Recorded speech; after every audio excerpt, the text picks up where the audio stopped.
pleasure. And I want you to extend a warm, down-home Louisiana welcome like you're in Tiger Stadium on Saturday night to my president-elect, your president-elect, our president-elect, Louisiana's president-elect, and the next president of the United States, the Honorable Donald J. Trump.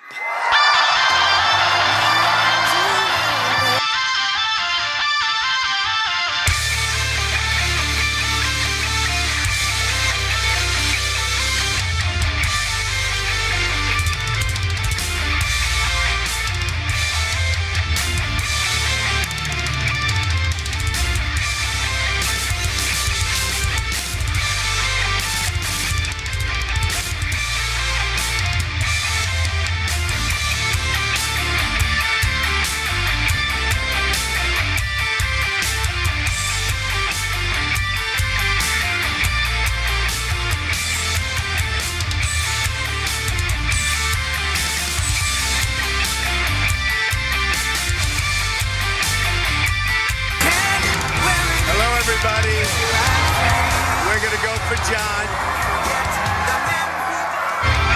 Great to be here. I learned a lot from the great state of Louisiana, okay? Believe me. And you've heard me tell the story numerous times. I came here just at the end of the primary. And as you know, I wasn't expected to win. Can you believe that, Louisiana? And I was here a few weeks before, and I said, what do you mean I'm not expected? The crowd is incredible. But some poll, you know, the polls are not very honest. And so they said, oh, look at this sign he's got up. So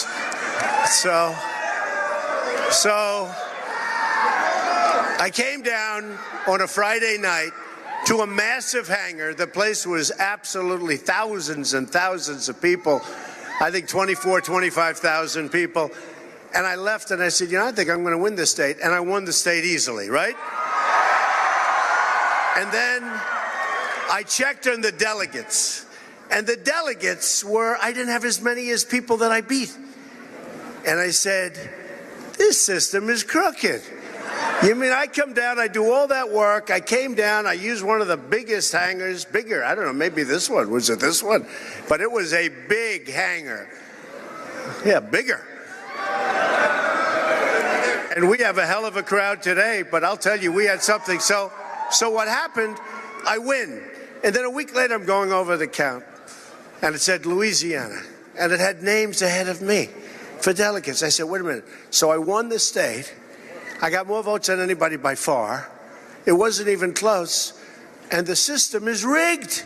I said to say, so you taught me. And after that, we started doing very well. We didn't let that happen anymore. We didn't let that happen. We cut it off. We cut it off at the pass. But I want to thank you. This is an amazing state. And tomorrow we need you to go to the polls and send John Kennedy to the United States Senate. And that's why I'm down here. That's why I'm here. He's a great guy. He's a great guy. He's a good guy, number one. He's a good person. And somebody that I've known over the years, and he's somebody that's worked hard for you over the years. And now the big thing, we have to get the people to go to the polls. And if you go to the polls, he's going to win. If you don't go to the polls, he's not going to win. And if he doesn't win, I've got myself a problem in Washington because, you know, it's pretty close. It's pretty close. We need John in Washington, not only for the vote, we need for leadership and everything else. But if you go there, we're going to win. Kennedy's a proven leader who's balanced, which is amazing, 16 budgets, returned millions of dollars to taxpayers. He's a tax cutter. And he will be a true fighter for Louisiana in Washington. He will be a fighter for you. So important. We need John Kennedy in the Senate to help enact our agenda, and we have to do it. Our agenda on behalf of the people of this state and for this country. That includes protecting the Second Amendment, repealing and replacing Obamacare, securing our southern border, We'll build a wall. That's right. We're going to build a wall. Well, if John's not there, maybe we can't build the wall. So now I know you're going to come out. We're going to build the wall.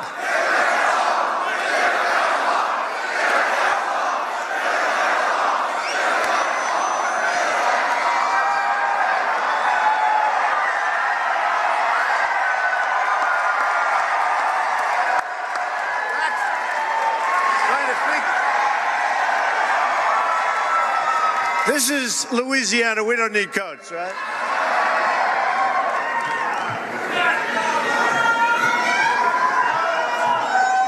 We don't need the coat. And by the way, I don't need the hat either, right? Who wants a hat? All right. Nice looking tall guy. He'll give it to that kid. Come on. We're going to bring back our manufacturing jobs, reduce taxes, big leagues. We're going to confirm our nominee to the United States Supreme Court. Electing John Kennedy will help ensure that government stops listening to the special interests and starts delivering for the national interest, for our country, for our people, the people that showed up to vote. The people that were forgotten people. You know what I'm talking about. They were forgotten. Folks, you're not forgotten anymore. Believe me. Nobody's forgotten. I think the Democrats are going to change their game plan next time. What do you think? The forgotten men and the forgotten women are not forgotten anymore. It's time to deliver for you, the American people. To help me do that, I also need you to elect Mike Johnson in the 4th District, another fighter for Louisiana. Mike's father just passed away, So he's in our thoughts and he's in our prayers. Very amazing, horrible timing in a sense, just passed away. And he loves his father, I will tell you that. And his father was a great guy. So get out there and vote for Johnson and vote for Kennedy. Get out and vote. Working with these great Louisiana leaders, we're going to do amazing things for our country. Our plan begins with bold structural reform to create millions of really good paying jobs. We've lost our great jobs. And, you know, this is going to be a big part because you're in the energy business more than most places. And we're going to see refineries, and we're going to see pipelines, and we're going to see lots of things happening. So get out there and vote. First on taxes, we're going to undertake one of the great tax reforms and simplifications in American history. At the center of our plan is massive tax relief for the American middle class. We're also, this guy goes all right. You better believe it, right? We're also going to lower our business tax rate from 35% all the way down to 15%. We're going to start hiring again. And we are going to make it not so easy when companies want to leave Louisiana and go to other states, go to other countries, go to other states. You know what? If they do, I'm sorry, folks, you got to fight for yourself, right? But they go out. They go to other countries, they make their product, they sell it back through a very weak border. We have a very weak border, probably the weakest border. Does it get any weaker in the world than this? You know, we fight for other countries so they can have a border, but we don't fight for our own borders. Isn't it incredible? It's incredible. On regulations, we're going to eliminate every single wasteful regulation that undermines the ability of our workers and our companies to compete. On energy, you more than any other state almost, we will cancel the job-killing restrictions on the production of American energy, including shale, oil, natural gas, and clean coal. And you know, we haven't had refineries built in decades, right? We're going to have refineries built again, folks. We use refineries from other countries. I mean, the whole thing is just crazy. It's crazy. On infrastructure, I'll ask Congress to pass legislation that produces $1 trillion of new investments in America's crumbling infrastructure. And that's so true. I have a friend, he's one of the biggest truckers in the world, and he buys these very expensive trucks. I won't give you the name, but the most expensive, most beautiful, he's so proud of it, the best. And he calls me not so long ago, and he goes, you know, I travel from Texas to New York. I travel from Louisiana to someplace. He said, I come back and my trucks are all busted up because of the roads. I said, when did that happen before? He said, never happened. He says, never been like this. They're all busted up. And he said he's going to buy cheap trucks from now on. So I guess that's, we want him to buy the better trucks. We want to fix up our infrastructure, big league. That includes, and who's better at that stuff than me? Believe me. Hey, I don't need your vote anymore, but I'm telling you, I'm very good at that. That's right, I don't need your vote. Can you imagine that? 4 years I'll need your vote. But nobody's better at that. That's what I do. But it just made a big impression. You know, when he told me this, it said, man. But I asked him, what did it used to be? He said, never been like this, never. New projects, we're going to do new projects for both rural communities and our inner cities. And that's been forgotten, too. If you think the inner cities have been forgotten also, not any longer. And we will put our people back to work in the process, our people. It's time to get help for the American people. And we are going to get people off of welfare, and they're going to want to work. We're going to get them into the labor market, and they're going to do a great job, and they're going to make good money, much more money than they ever made before. And we're going to rebuild our country with American hands by American workers, okay?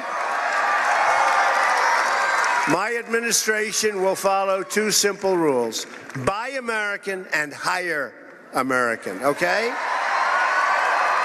Because from now on, it's going to be America first. America first. Our trade deficit is now nearly $800 billion a year. Can you believe that? Who's doing this? Do you have any business people in the audience? Do you think you might be able to negotiate a slightly better deal than that? 800 billion. We make all these wonderful trade deals. I love trade, and I love free trade. But right now, we have foolish trade. We have, okay, ready? We have stupid trade, stupid. Stupid. It's dumb. It's a chronic drag on growth and a destroyer of jobs and the wealth of our country. And you see what's happening. We owe $20 trillion, and it's going up rapidly. That's why we'll renegotiate our trade deals, stop the product dumping, and the currency manipulation, which is a disaster for our country. Every time we get going, China and others, they just knock the hell out of the value of their currency, and we have to go back, and it just doesn't work, folks. And we're going to defend every last American job. You know, they did a big report. How come Trump won by so much?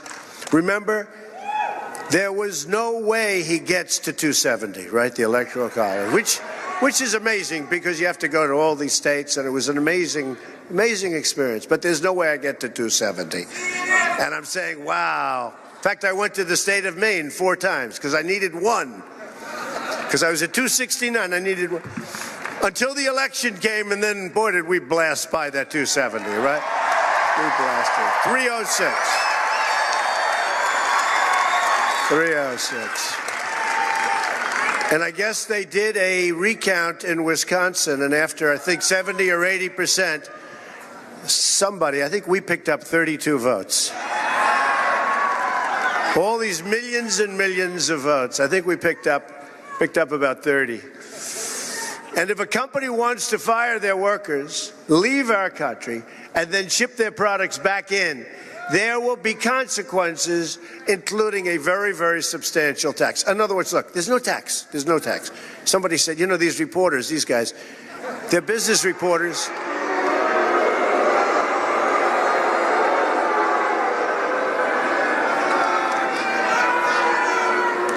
The one thing we have done, we have exposed the credibility of the press.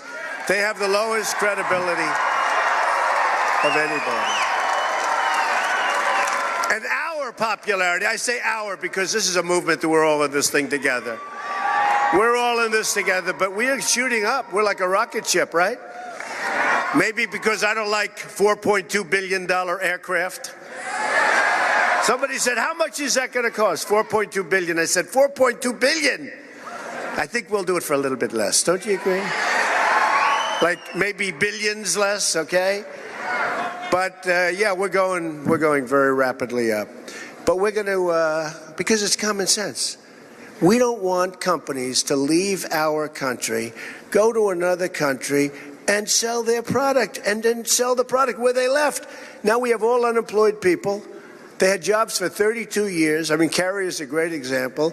And Carrier, we did a great job with Carrier, but, you know, they announced a year and a half ago they already have a plant built.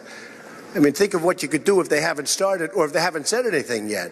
They're not going to leave because we're going to put up a very high tax.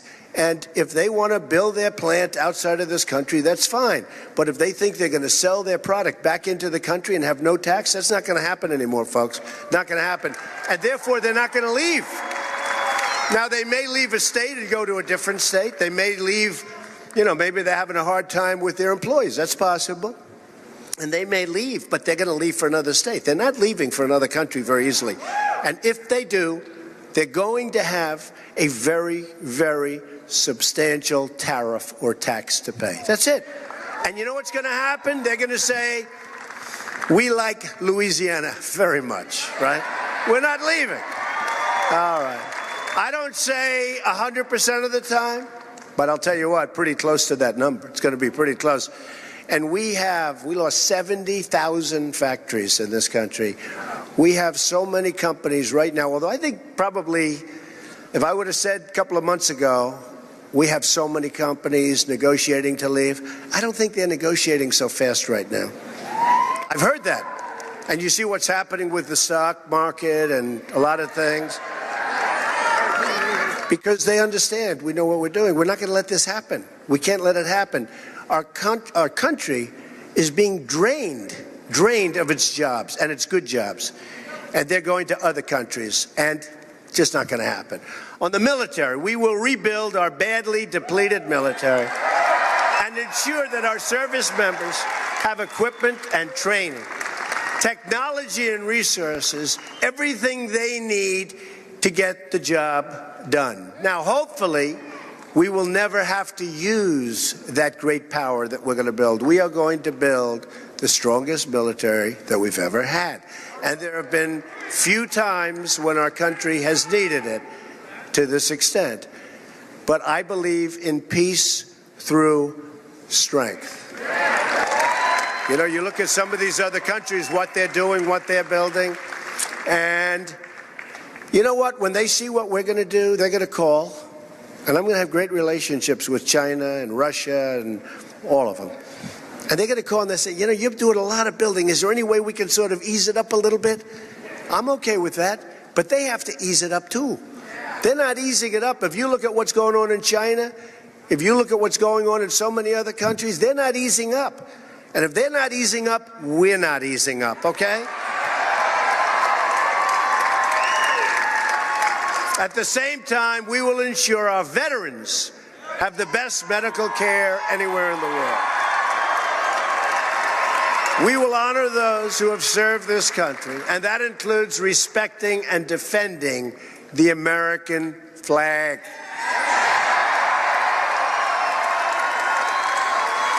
Frankly, when I see people ripping up the American flag, like that flag, beautiful, when I see it, I think it's a disgrace, okay? And you can say what you want, free speech, it's all wonderful, everything's wonderful. I'm a big believer in free speech, but maybe we're going to be putting something in to see if we can do something about it, because this is a special case, and when I see people burning the American flag and then stepping on it as it's burning up, and then stomping on it and stepping on it on the ground, I don't think I remember that when I was growing up. Is that right? How many of you guys are young like me? Remember when we were very young? I don't remember that happening. So we're going to have to, I think we're going to have to do something about that. On crime, the murder rate has experienced its largest increase in 45 years. The press doesn't tell you that.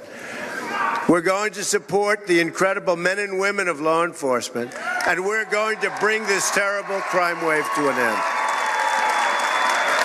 On immigration, we will build a great wall, and we will put an end to illegal immigration and stop the drugs from pouring into our country also. We've become a drug den. During this campaign, I had a chance to meet the amazing families of the Remembrance Project, parents whose children were killed by illegal immigrants. A Trump administration will end this long nightmare of violence, and that's what it is. It's a nightmare of violence. We will fight to protect every American life.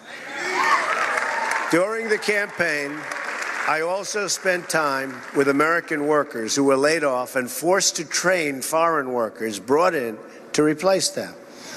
We're not going to let that happen anymore, folks.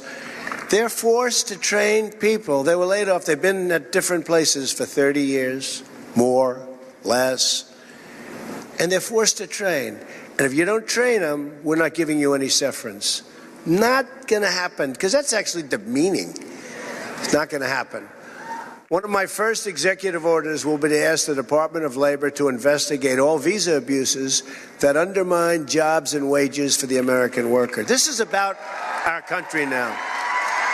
This is about our country. You know, I've studied a lot of the trade deals over the last few months. I loved reading this stuff. I don't know, something strange up there when I went. But we have the worst deals. I looked at trade deals that were made with Mexico. The worst deal made with all of Mexico. So they made a lot of deals, not just us, not just NAFTA, which is a disaster. They made a lot of deals. We have the worst deal made by any country. Now, we're by far the biggest. We blow everything away. But we have the worst deal made by any country.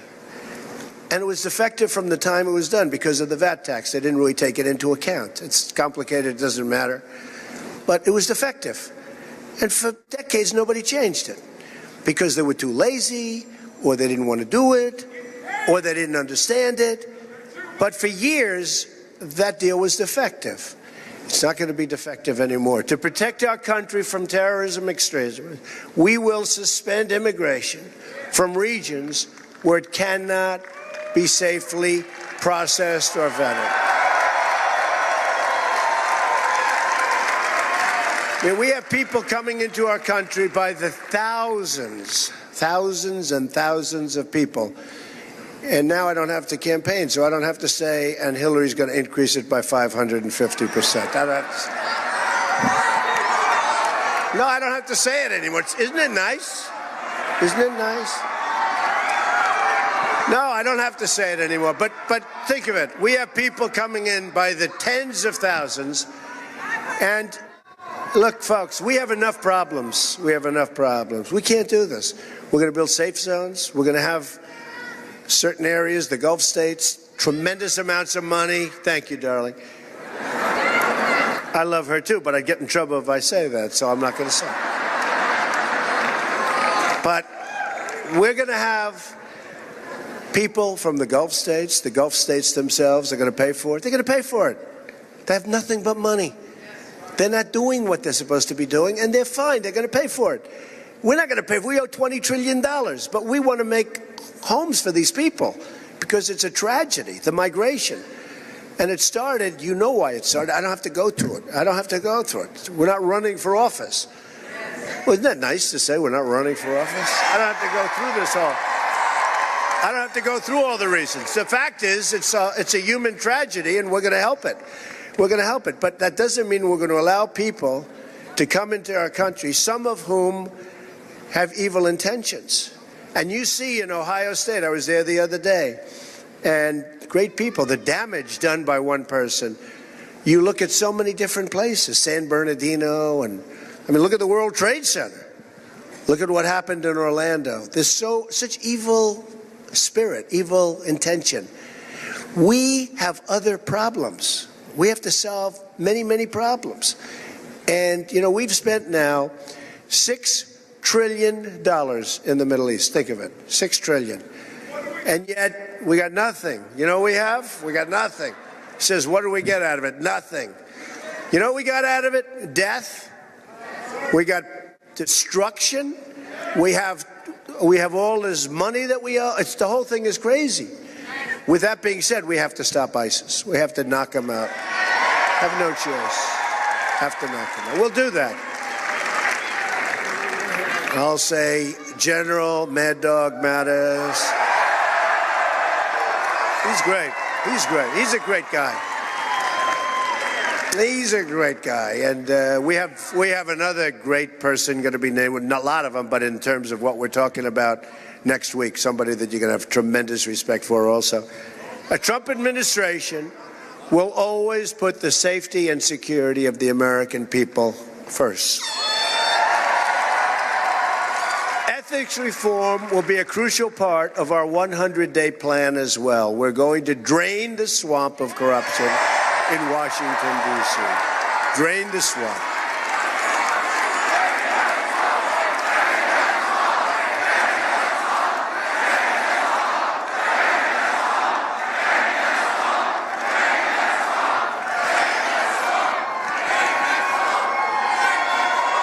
Thank you.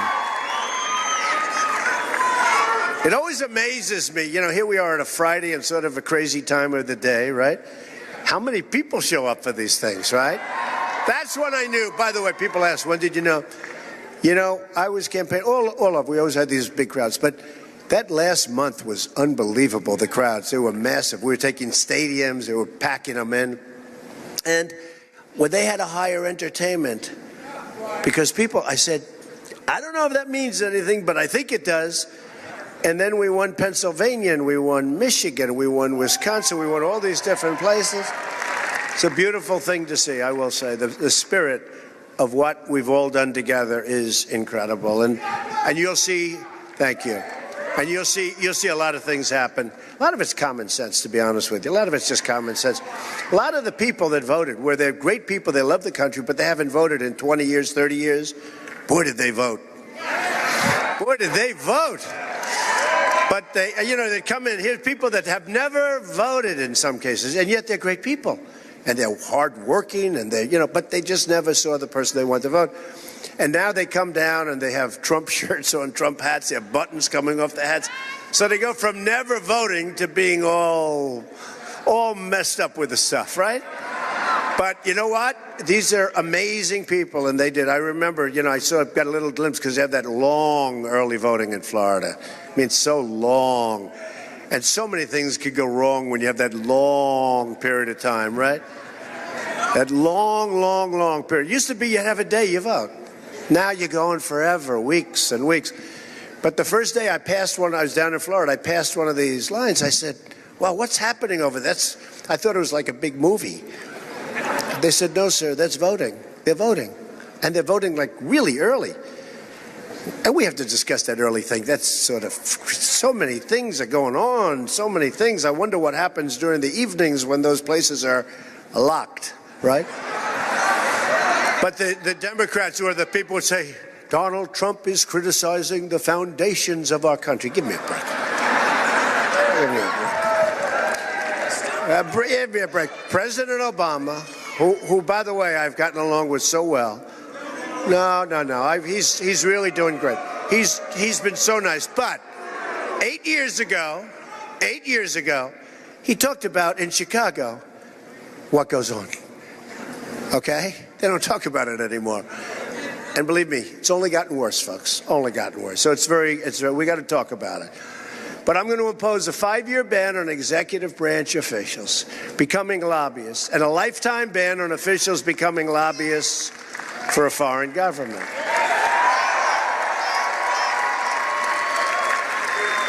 And I thought, when I got involved in this Boeing situation, and I have great respect for Boeing, by the way, tremendous respect, but I said to myself, the people that spend all this money, when you're talking about $3 and $4 billion for an airplane, which is, who knows. But when you're talking about the kind of money, I said, let me ask you, who gives these orders out? Now, there are people, procurement people. Now, some of these people then go to work for these companies. I think I'm going to, and I'm going to have to check this out. They're not going to like me to say this. But I think I'm going to impose a ban that anybody that gives out these massive military contracts should never, ever be allowed to work, ever. I don't mean in 5 years, in 10 years, should never be allowed to work for those companies that make the equipment. I mean, they're giving out, this F-35 bomber, which is total, or fighter, that's totally, like uncontrollably over budget. And the people that give out those contracts and the people that have to approve the big change orders and the extras, as we say in the real estate business. I mean, when you're good, you don't build with these extras. But these massive numbers where they're doubled and tripled, I think anybody that gives out these big contracts should never, ever, during their lifetime, be allowed to work for a defense company, for a company that makes that product. I don't know, it makes sense to me. Because I'm sure it's never happened. I'm sure it's never, ever happened in the history of our country. But I can see somebody approving a deal that they shouldn't approve and then getting, maybe prior to that approval, right? Look, he's shaking his head. This guy's a great businessman. He's saying, absolutely, right? 100%. They're saying, hey, listen, we'd love you to work for the company. By the way, let's finish up this order. We want you to work for the company after you're finished. Like, how about next year? How about next month? Let's get this finished. And then all of a sudden, you get stuck with a horrible contract, and these people go off, even if it's 2 years or 5 years. I don't think they should ever be allowed to work for these companies. And if they take the job and they know that, it's fair. But I'll bet you would see a big, big difference because the purchasing in this country is totally out of control for everything, not only military, for everything. I had that idea yesterday. I have a lot of little ideas. You get ideas when you're in business, but you get ideas as you go along. But I just saw, and I never saw numbers like this, the massive numbers of overruns, cost overruns. It bears no relationship to the original contract. So I think we're going to have to think, I think that might be a lot more important than what we're talking about even with the lobbyists, okay? Does that make sense to the business people here? So we face many challenges, but this is truly an exciting time to be alive. The script is not yet written. We do not know what the page will read tomorrow, except for those very young people, right? They're going to be happy. You're going to be very, very happy, the young ones, huh? We're going to make sure. I think if we had a different result, they wouldn't have been so happy. But for the first time in a long time, what we do know is that the pages will be authored by you, by all of us. The American people will be in charge. Your voice, your desires, your hopes and aspirations will never again fall on deaf ears, and they were on deaf ears. You will be the captains of your destiny once more. Together we will raise incomes, and your incomes are going to go up. And your incomes are going to go up. We have this phony unemployment number that you look around for a job, you can't find it, you go and quit, you go home to your wife or your husband or your parents, and they consider you statistically employed. And then they say we're down at 5%, then 4.9%. It's nonsense. But we want incomes to go up, and we want to create millions and millions of new jobs, and that's what we're going to do. And we can't lose our companies. Can't lose our companies if we're going to do that. We will lower taxes, unleash American energy, and bring thousands of new companies to our shores. We will reestablish the rule of law and appoint justices to the United States Supreme Court who will uphold and defend the Constitution of our country. And by the way, I used to, the Never Trumpers, remember, they're on a respirator right now. They're gasping. They're gasping for air. And many of them have been great. They've come over and they've been great. But I used to, early on when we had the never Trump, I will never vote for Trump. Some of those people are now saying, I'd only vote for Trump. I love this guy. It's crazy. But they didn't know me. They didn't know. But, I used to say, if for no other reason, if for, like this character in Utah, right? Who the hell was he? I mean, what happened to him? Remember, he was going to win Utah. He was a conservative. He said, he's a conservative, and he's going to win Utah. I said, so what? He wins Utah. So what does it mean? So let's say that it mattered a lot, and I lost, so that means that Hillary would have gotten to appoint justices of the United States Supreme Court, right? I'm trying to figure out. And by the way, not only did he not win Utah, I won Utah in a massive landslide, even though the press was saying we're tied. He came in third place. Hillary beat him. So I don't know what happened to this guy, but I thought it was terrible because it was so destructive. And I used to say to people, if for no other reason, vote for me. If for no other reason, it's the United States Supreme Court, right? And Justice Scalia, who is great, I heard about 2 weeks ago, I heard his wife, who is an unbelievable woman and respected. She had signs, Trump signs, on her front lawn in Washington or Virginia. But she had Trump signs, just like that one. Trump Pence. How good is Pence, by the way, right? Is he good? A lot of times if they question something I'm doing, they'll say, well, but he picked Mike Pence. I mean, how can you do better than that? Mike Pence is great. But you know what? She has Trump signs and lawn, and I called her. And I said, hi, and I just wanted to thank you for the signs on your lawn. She said, I have them on my car, too. She's phenomenal. She's going to be at the inauguration, but what a phenomenal woman. But her husband, I mean, we thought he'd be around for a long time, and these are the things that happen. So we have to replace Justice Scalia with a person that is as close to Justice Scalia, if that's possible, as we can get, and we'll be doing that. But I used to say to people, I mean, forget about everything else, justices of the United States Supreme Court. We'll fight for our great schools, and we want to make them incredible. We want to make our schools really good. Right now, they have big problems in many cases, but we're going to fight for them. We will restore respect for our country. We're going to restore respect for every inch of our soil, and we're going to restore the respect of our people. Our people love this country. We love it. To us, it is a great country. But when I say make America great again, that's what I'm talking about. That theme has really caught on because it's make America great again. And it will be great again.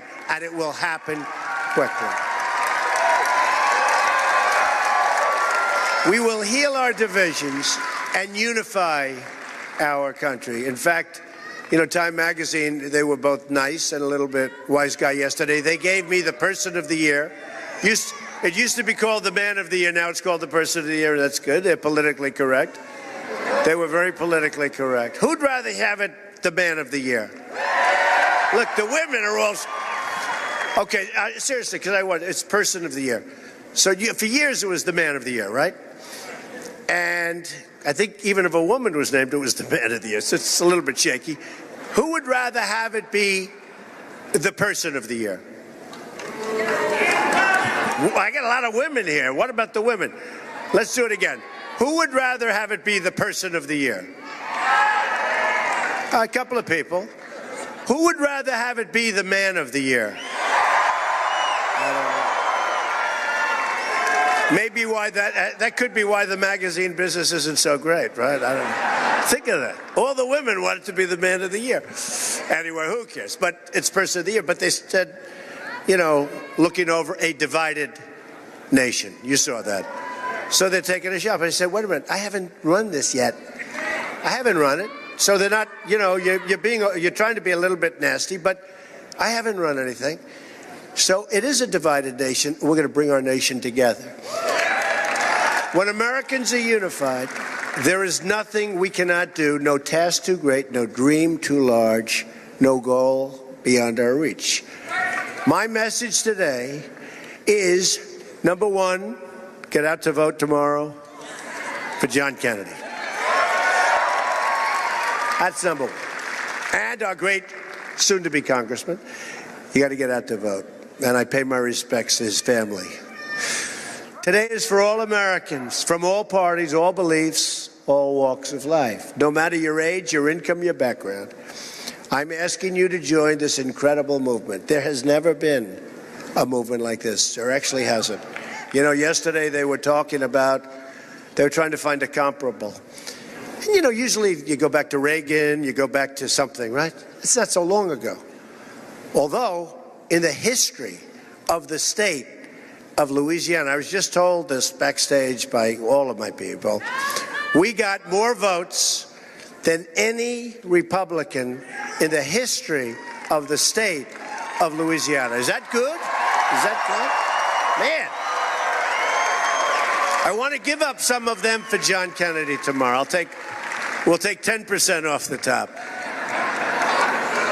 So I'm asking you to dream big and bold and daring things for yourself and for your country.